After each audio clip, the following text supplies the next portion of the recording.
네, 이번 한 주 뉴스를 깊이 있게 내다보는 시간입니다. 이번 주 정치 기상도를 알아보는 정치 예보관 강찬호 중앙일보 논설위원과 함께하겠습니다. 어서 오세요. 네, 안녕하십니까. 예, 이번 한 주 마지막 주인데요. 정치권 기상도부터 한번 살펴보겠습니다. 이낙연 전 대표와 민주당을 탈당한 3명의 현역 의원들이 개혁미래당을 공동 창당하기로 선언을 했고요. 또 권은희 의원이 오늘 탈당을 하고 류호정 전 의원의 입당까지 이어지면서 제3지대 바람이 본격화될지 주목되는 한 주인데요. 내일은 또 국무회의가 열립니다. 윤석열 대통령이 이태원 참사 특별법에 대해서 제2요구권을 행사할 것으로 전해졌습니다. 또 수요일에는 이재명 대표의 신년 기자회견이 열리고요. 또 1월 임시국회 마지막 본회의도 이번 주에 예정되어 있습니다. 이번 한 주의 예보관 총평부터 듣고 가겠습니다. 네, 아무래도 좀 전에 말씀드렸습니다만 이제 공천 이 논란이 양당에 굉장히 이제 격화될 거기 때문에 예. 한마디로 국민의힘으로 보면 이번에 진흥왕 프로젝트가 이제 가동되기 시작했고. 진흥왕이요?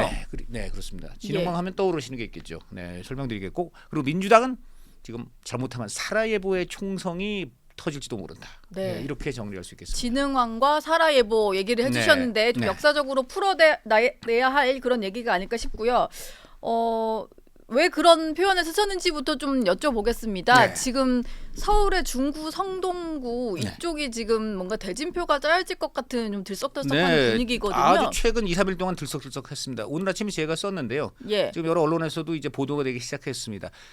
삼선 영남 중진이었던 하태경 의원이 중구 성동 을에 지금 출마를 사실 선언했습니다. 원래 종로 출마 선언하셨잖아요. 종로를 하려고 그랬었는데요. 당 지도부에서 요청이 있었습니다. 거기가 이제 수도권에 지금 인물난이 좀 심하거든요. 국민의힘이 뭐 나갈 만한 인재들이 좀 적기 때문에 가급적이면 현역 의원이 없는 곳을 해달라 이런 요청이 있었다는 거예요. 지금 사실은 뭐 최재형 의원과 또 공천 경쟁을 해야 되니까 종로에 나갈 거면요. 그렇게 되면은 아무래도 현역 의원하고 또 경선을 하게 되면은 우선 그 당 조직 종로의 당 조직 자체가 내분이 생기잖아요. 그렇게 되면 그것도 힘이 이제 빠지게 되고 하니까 현역 의원이 없이 그래서 경선도 하더라도 하여간 좀 후유증이 적은 곳 이런 곳을 좀 나가달라 이런 얘기를 했기 때문에 하태경 의원이 이제 여러 가지 고심을 하다가 결국은 성동을로 지금 본인의 출사표를 그렇게 결정을 했습니다. 그러면은 정리를 좀 해보자면 물론 이제 그 지역에서 뛰고 있는 다른 예비 후보들도 있습니다만 일단 어제 출마 선언을 했던 분부터 좀 짚어보자면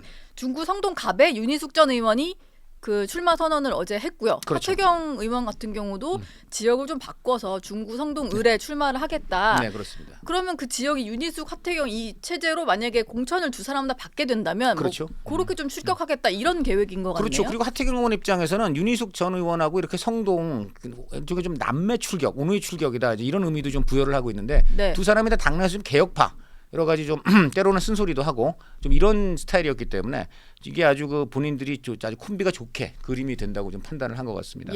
또 윤희숙 의원 같은 경우는 전 의원 같은 경우는 이제 586 운동권 청산 아무래도 거기에 이제 원래 임종석 전 의원이 이제 지역구였기 때문에 임종석 전 의원이 나온다면 586 운동권 세력대 또 개혁파, 보수 쪽 개혁파인 본인과의 이제 큰 싸움이 될 거다. 이제 이런 쪽으로 구도를 좀 잡고 있고요.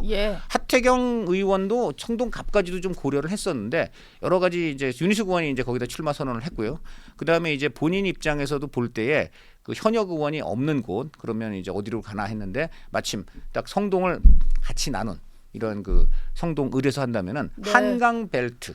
그러니까 지금 국민의힘 입장에서는 한강 북쪽으로는 용산 빼고는 전멸한 상태거든요. 그러니까 이번에 어떻게든 한강 유역을 되찾아봐야 됩니다. 그렇게 되면 도봉에 있는 김재섭, 중랑에 있는 이승환, 그리고 이제 광진의 김병민, 그리고 이제 윤희숙, 그다음에 중구 성동의 이제 윤희숙, 하태경으로 이어지는 하여간 이런 좀 청년 또는 개혁 이런 이미지의 이제 후보들로 해가지고 한번 한강 유역을 탈환하겠다는 겁니다. 그래서 진흥왕 프로젝트.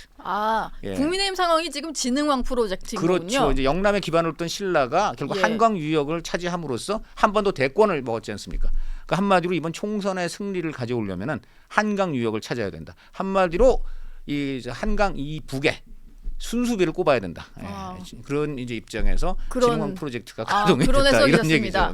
그럼 살아있는 민주당 얘기인 것 같은데 일단은 뭐 윤희숙 전 의원이 중구 성동갑에 도전장을 냈는데 거기는 사실 민주당에서는 전략 지역구로 선정한 곳이에요. 그래서 임종석 전 대통령 비서실장이 예비 후보 등록은 했습니다만 공천을 받을지 말지 여부가 좀 불투명하거든요. 굉장히 지금 논란 상황이죠. 임종석 의원은 어저께도 보니까 뭐 마장동둑하고 어쨌든 거기 중요한 데를 다 돌면서 네. 그 지금 굉장히 이제 열심히 지금 활동을 하고 있는데 정작 당에서는 지금 전략 공천으로 이제 지정을 하겠다는 거거든요. 예. 근데 지금 전략 공천의 이제 요건이 뭐냐면 현역 의원이 불출마하는 경우입니다.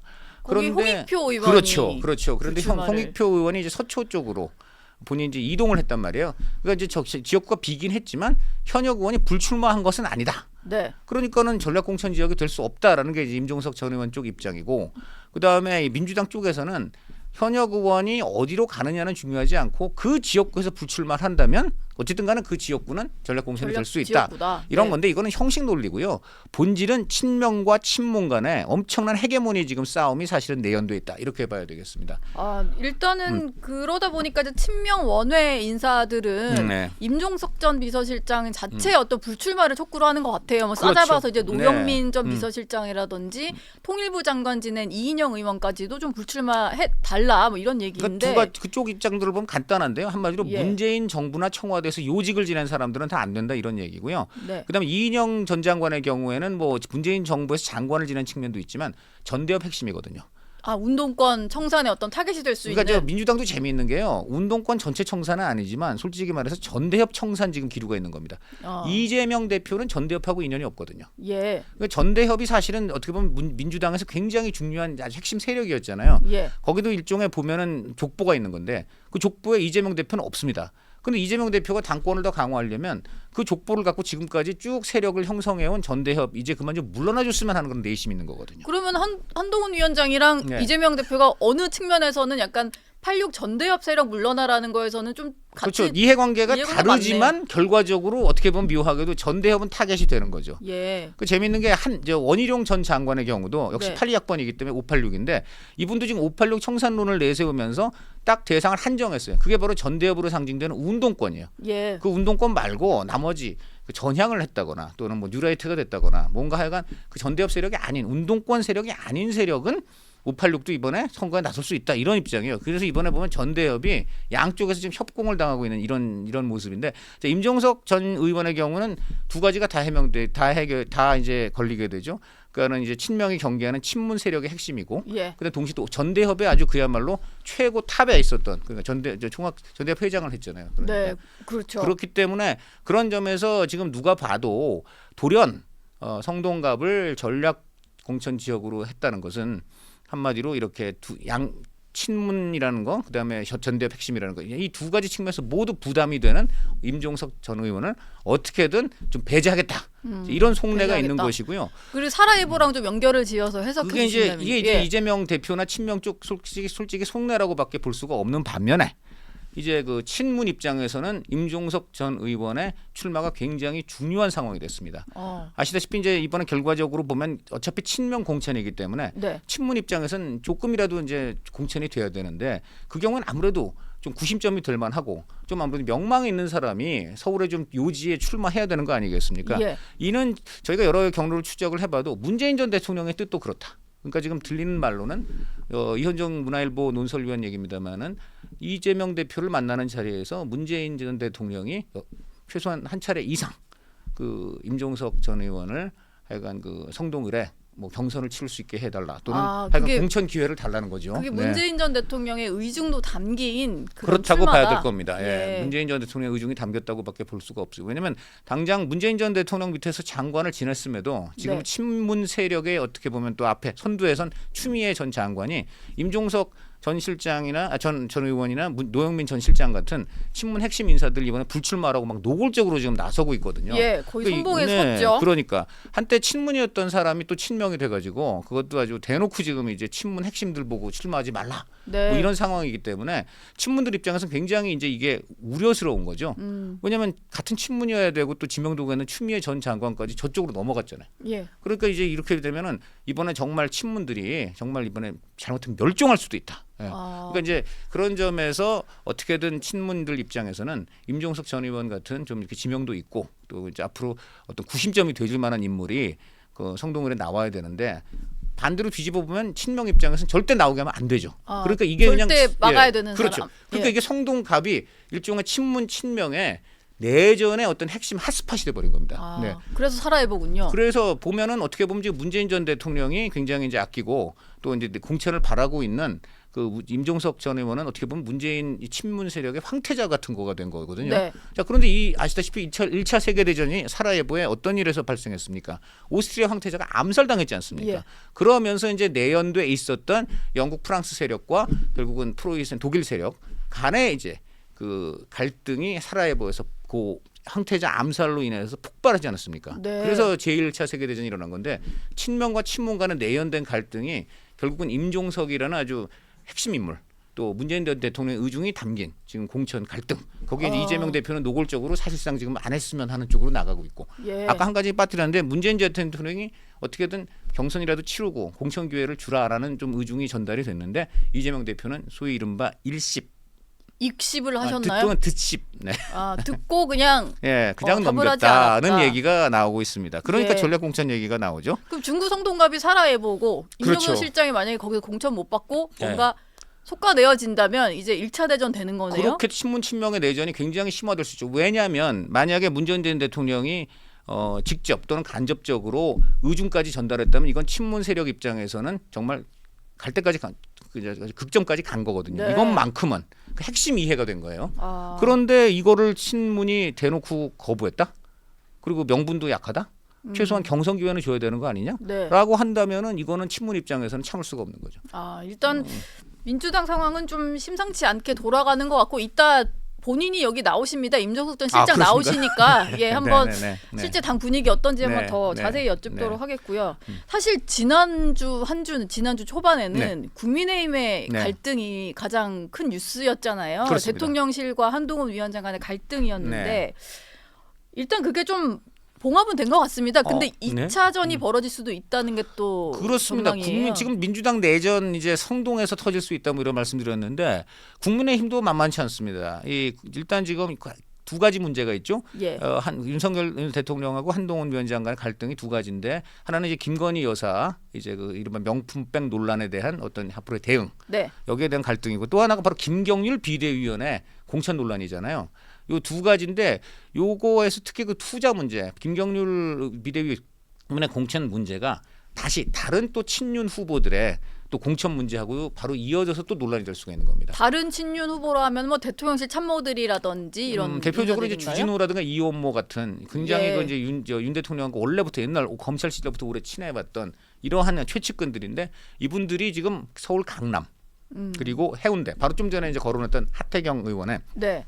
부산 해운대 지역구죠. 네. 여기에 이제 현재 지역구죠. 현재 지역구고 현재 이제, 지역구 불출마 선언한 곳. 불출마를 한 것이죠. 국민의힘 당원 단계에 따르면 현역 의원이 불출마하면은 그 지역은 전략 공천 지역이 될 수 있습니다. 네, 이번에도 가능한 곳으로 좀 분류가 되어는 있어서. 그렇죠. 그러니까 국민의힘은 조금 명쾌하죠. 그러니까 민주당 같은 경우에는 지금 홍익표 의원도 그 성동에서 있다가 이제 서초로 지역구를 옮기겠다는 거잖아요. 네. 그런데 이제 민주당의 경우에는 그 부분에 대해서 이제 논란이 있는데 지금 국민의힘 입장에서는 이거는 뭐 굉장히 명쾌한 것 같습니다. 그러니까 해운대 갑은 하태경 의원이 이제 불출마를 선언하고 예. 서울로 이동을 했기 때문에 네. 거기는 전략 공천 지역이다라고 이제 할 수도 있는데 어쨌든간에 여기에서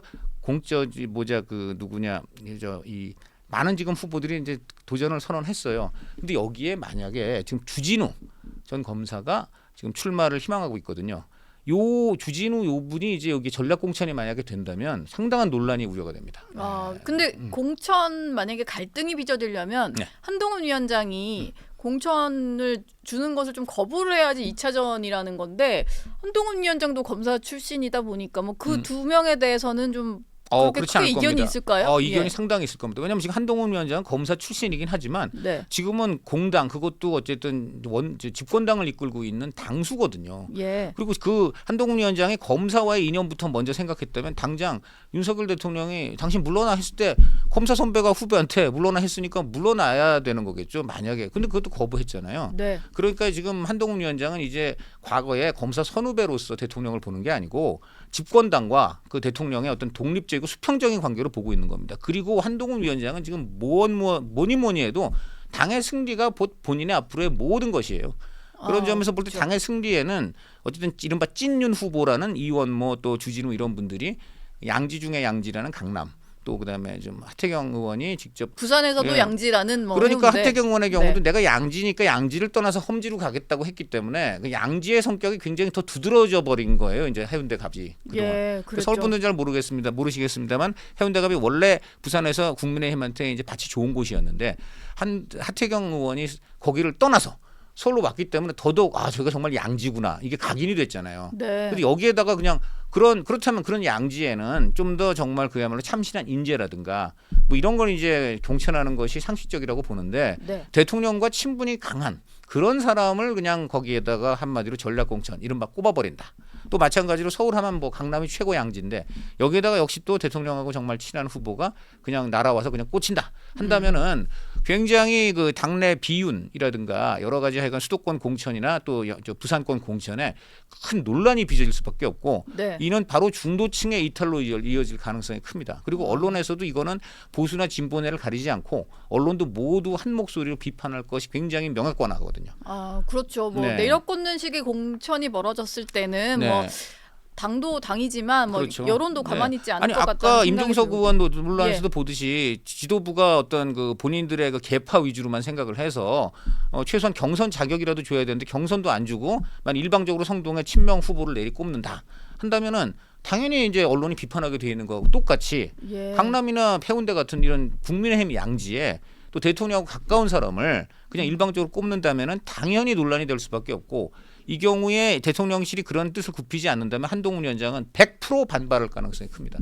예. 그러니까 결국 이것은 물 밑에서 그러니까 당과 용산이 그 하여간 물 밑에서 잘 조정을 해서 최종 결과는 국민이 납득할 수 있는 그런 방안으로 나와야 되지 않겠는가 생각하고 만약 그렇지 않다면은 하여간 그 지난번에 굉장히 볼성이 사납고 많은 국민들이 우려를 했던 대통령과 집권당 대표가 막 그렇죠. 그렇게 막 저렇게 부딪힐지 몰랐던 사람들이 아유, 부딪히니까 더 굉장히 놀라웠을 보기 안 텐데. 좋고 네. 그 보수층 입장에서는 굉장히 걱정이 되고 중도층 입장에서는 내 저럴 줄 알았어 하고 확실하게 이탈하고 네. 이렇게 되거든요. 예. 그러니까 어쨌든 간에 제2차 하여간 이런 전쟁이 일어나지 않게끔 미리 양쪽에서 잘 조정을 해야 된다. 네. 이거 그 강찬호 위원이 워낙 오랜 기자 생활 하셨으니까 여론조사에 대해서도 조금 분석을 해주십사 해서 저희가 준비한 게 아유, 있는데 네네. 예 아이고, 참, 일단 이건 대통령 여론조사 전문가는 아닙니다. 예, 윤 대통령과 한동훈 위원장의 갈등 이후에 그 한국갤럽 여론조사입니다. 네. 사실 제일 공신력이 있는 여론조사 그렇죠. 업체로 좀 평가를 봤는데 네. 한국갤럽 조사를 보면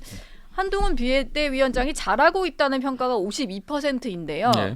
역대 대표들이랑 좀 비교를 해봐도 박근혜 비대위원장 시절과 동률이더라고요. 그렇죠. 딱 정확히 동률입니다. 예. 저도 이걸 보고 굉장히 놀랐거든요.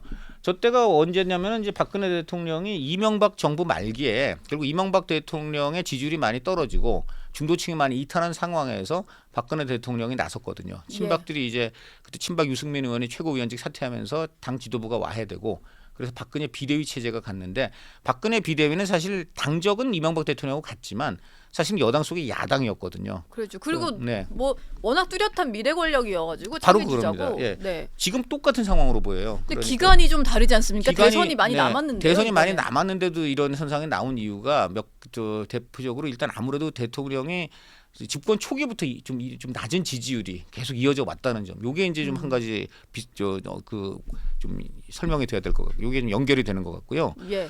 또 하나는 집권 어쨌든 2년 차에 이제 3년으로 넘어가는 이 2년 딱 되는 상황에서 총선이 이루어진다는 건데 이 총선에서 공천이 결국 모든 것이거든요. 일반적으로는 이게 대통령 공천입니다. 그런데 이번에 어떤 문제가 생겼냐면 낮은 지지율로 인해서 또 그리고 그 직전에 강서구청장 재보선이라는 또 뜻하지 네. 않은 그러한 어떤 그 무대에서 여당이 굉장히 경쟁력이 낮은 것으로 나왔거든요. 일종의 예비 선거에서 참패를 한 상황이 돼가지고 이 두 가지가 이례적으로 그래서 대통령의 그립이 조기에 힘이 빠지는 그런 결과를 낳은 데다가 세 번째 결국은 대통령하고 그래서 그 문제를 수습하기 위해서 나선 이제 어떻게 보면은 구원 투수가 한동훈인데 이걸 이 한동훈 비대위원장에 대해서도 대통령이 사실상 노골적으로 비토를 하는 상황까지 생겼는데요. 그 결과는 한동훈 위원장의 승리로 끝났습니다. 그렇기 때문에 예. 더더욱 박근혜 비대위원장하고 비슷해버린 거예요. 지금 어떻게 보면 여당 속의 야당이 돼버린 거예요. 이미. 예. 그냥 국민들이 봤을 때는 이게 임기가 많이 남았고 뭐 이런 걸 떠나서 네. 뭔가 이제 윤석열 대통령의 낮은 지지율을 좀 대체할 수 있는 인물로 보기 시작했다. 그렇죠. 낮은 지지율을 대체할 수 있는 인물로 보게 된 가장 큰 이유가 윤석열 대통령한테 뭔가 국민들이 불만이 있거나 뭔가 부족한 것을 느꼈기 때문에 지지율이 낮은 건데 네. 한동훈 위원장이 그걸 상당히 많이 메꿔줬다. 그게 바로 지난 한 주 동안 벌어졌던 이른바 윤한 충돌. 거기서 이제 그 한동훈 위원장이 윤석열 대통령의 아바타가 아니고 예. 당과 민심을 대변해서 대통령이 얘기하는 것 중에 옳은 것은 옳지만 그런 것은 그르다. 이거는 받을 수 없다라고 정면으로 들이받아 버렸기 때문에 네. 정면으로 들이받아 버렸기 때문에 국민들이 거기서 어떤 가능성을 본 거죠. 아, 국민의힘도 어떤 용산 거수기가 아니고 민심을 대변하는 어떤 창구가 될 수 있겠구나. 그리고 그런 역할을 바로 한동훈 비대위원장이 이번에 처음으로 제대로 했구나. 이런 것을 이제 느낀 거죠. 그래서 지금 사실 그 국민의힘이나 대통령 지지율이 항상 많아봤자 40% 육박하는 30% 후반대였지 않습니까? 30% 박스권은 벗어나지 못했어요. 그런데 예. 최초로 40%를 넘어 50% 초반까지 나오는 굉장히 높은 지금 지지율을 기록했는데 이것은 결국은 뭐냐면 그 과거 이제 윤 대통령을 지지를 했거나 적어도 민주당을 찍지 않았던 중도층이 그동안 이제 윤 대통령 1년 반 동안 뭐 실망을 했거나 부족함을 느껴서 이탈해 있었는데 네. 이번에 많이 들어온 겁니다. 한 10%포인트 들어왔어요. 그래서 40%를 넘지 못하던 어쨌든 간에 국민의힘 비대위원장 물론 한동훈 비대위원장 개인의 지지율이긴 합니다만 어쨌든 전체적으로 본다면 국민의힘인데 그런 점에서 50%를 넘었다는 거는 굉장히 국민의힘으로서 고무적인 거죠. 지금 네. 국민의힘 의원들 얘기 들어보면 사석에서는 한동훈 때문에 살았다 지금. 이런 얘기를 근데 합니다. 사실 이제 네. 한동훈 위원장의 개인 지지율이랄까 그렇죠. 이런 것들은 많이 네. 높게 나오는데 그렇죠. 당 지지율은 그렇게 드라마틱하게 끌어올리지는 못해서요. 이게 바로 이게 중요한 지점인데요. 네. 한동훈이라는 이제 어떤 그 새로운 요소가 중도층을 끌어들이긴 시작했죠. 그러나 국민의힘이라는 정당 자체로만 보면은 정당에 대한 지지율은 아직 오르지 않고 있고요. 예. 반대로 민주당도 마찬가지죠. 민주당도 마찬가지라서 민주당의 경우도 지금 국민의힘은 똑같이 한 30% 초반으로밖에 안 나옵니다. 그건 양당이 보여주는 그 방향은 다르지만 실망감은 똑같은 거거든요. 그래서 네. 이제 고정 지지층 이상 이외에는 빠졌는데 중요한 건 요 남은 40%의 중도층입니다. 40% 내지 30% 중도층이 이 중간에 있었는데 지금 보면 이 중도층이 대세는 어디였어요? 그동안 민주당이었습니다. 예. 민주당이었는데 이 민주당의 어떤 대세가 한동훈이 오면서 적어도 국민의 힘으로 물어볼 때는 모르지만 한동훈 지지하냐 마냐로 물어볼 때는 요 40% 중에 민주당 쪽까지도 넘겨보던 쪽에서 이쪽으로 다시 스윙이 시작된 겁니다. 그래서 아직은 국민의 힘까지는 가지 않고 한동훈이라는 직접적으로 뭔가 매력을 발산하는 대상에 대해서는 중도층이 이미 움직이고 있다. 네. 그렇다면 앞으로 한동훈 위원장의 하기에 따라서는 이제 이것이 당 지지율을 올리는 데까지도 나아갈 수가 있다는 거고 어쨌든 굉장히 중요한 거는 지금 꿈쩍도 하지 않고 있던 중도층, 무당층이 적어도 국민의힘은 몰라도 국민의힘 지도자는 좋다라는 것까지는 나왔다는 거죠. 그러니까 예. 국민의힘으로서는 이게 상당히 고무적인 일이고요. 네. 향후에 이제 제가 그래서 아까도 말씀을 드렸습니다. 바로 이런 이유 때문에 한동훈 위원장이 절대로 이른바 소위 찐윤 대통령과의 친분만을 어떤 자산으로 국민의힘의 아주 톱밥 이런데 자동으로 내려꽂히는 일은 절대 막을 것이다. 네. 그렇게밖에 볼 수가 없습니다. 네. 일단 여전히 당 지지율은 30%대 박스권에 갇혀 있다 보니까 아까 말씀하신 대로 이 삼지대 중도를 좀 네. 먹겠다면서 등장하는 세력들이 있는데요. 그렇죠. 보니까 이제 약간의 합종 연행이 시작이 된 것 같습니다. 좀 네. 서로 뭉치기 시작했는데 이준석 개혁신당 대표 같은 경우는 그 개혁 미래당 네. 이낙연 그리고 이제 민주당 탈당한 현역 의원 3명이 합쳐서 개혁 미래당 만든다고 하니까 네. 당명 무임승차다. 당장 이런 비판에 나섰거든요. 네. 네. 이건 지금 제3지대에서 주도권 경쟁이 시작됐다. 이렇게 볼 수 있겠죠? 저는 충분히 그렇게 봐요. 더군다나 이준석 전 대표는 이낙연 대표 보고 인천에 출마라고 개혁 출마라고 하지 않았습니까? 예, 계속 인천 출마를 추천 그게 중이죠. 굉장히 이낙연 대표 입장에서는 기분이 나쁜 거예요. 예. 그러니까 왜냐하면 지금 이낙연 대표 쪽에서는 지금 광주, 호남의 핵심인 광주 그 중에서도 이런 얘기도 있습니다. 이재명 대표의 아주 그냥 핵심 측근이라는 민영배 의원이 네. 있는 광주 광산구에 지금 출마를 해야 된다는 측근들의 요구도 빗발치고 예. 그다음에 언론에서도 그렇게 권유하는 사람들이 많이 있어요. 이낙연 대표 입장에서는 지금 사실 제일 중요한 건 호남이거든요. 이낙연 대표의 기반이 호남 아닙니까? 예. 그러니까 이낙연 대표 입장에서는 호남에 나가면은 호남 표심을 충분히 들썩이게 할 수가 있고 그래서 본인이 거기서부터 이른바 바람을 일으키기 시작하면 이른바 낙풍을 시작하게 되면은 이게 수도권까지도 이제 이어질 수가 있다 이렇게 보는데 예. 수도권에서 이재명 대표가 버티고 있는 개항에 출마하라.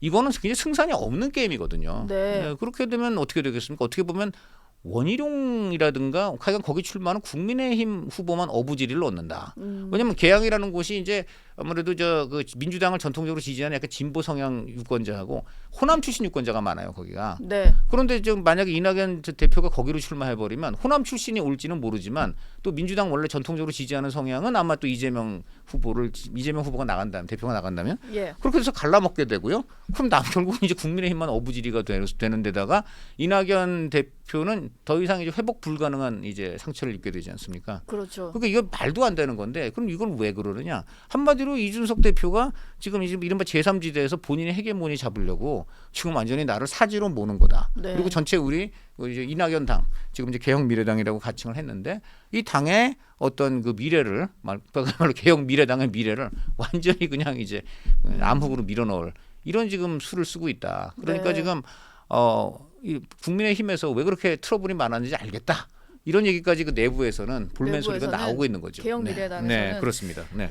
이렇게 당면 가지고 좀 신경전 시작한 거 보면 네. 이 개혁신당과 개혁미래당은 좀 같은 길을 못 가지 않을까라는 생각이 벌써부터 좀 나오더라고요. 그러니까 지금 문제가 뭐냐면요. 예. 지금 사실은 이분들은 마이너지 않습니까? 마이너들이 모일 때는 서로 네. 절대 기득권 주장하지 말고 최대한 서로 양보하면서 힘을 합쳐도 모자라요.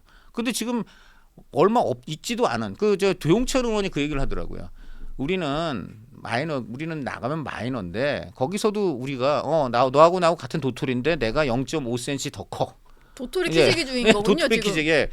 도토리 키재기 하면 다 망한다. 네. 그러니까 이제 서로 절대 기득권 내려놓고 얘기를 하자 이러는데도 지금 당장 이렇게 그 당명 갖고 시비 걸고 또 그다음에 지역구도 마음대로 이른바 지정을 해서 어디 나가라 이런 얘기를 한다는 거는 굉장히 그 아까 말한 대로 마이너의 그 결집에 있어서 가장 필요 충분 최소 요건인 단합 거기에는 정면으로 위배되는 거죠. 예. 그런 점에서 저는 굉장히 이 이준석 대표의 이런 그 문제 제기는 지금 하등 도움이 안 되는 그런 것이라고 보고 그래서 이거 향후에 앞으로 이제 정말 결집이 될지가 솔직히 좀 우려스러운 그런 측면이 있습니다. 일단은 그 양양자 의원과 이준석 네. 전 대표가 합친 당에서 네. 개혁적 보수의 어떤 가치를 예. 당의 어떤 주요 이제 정강 정책 만들 때 그걸 집어 넣었다는 것만으로도 네.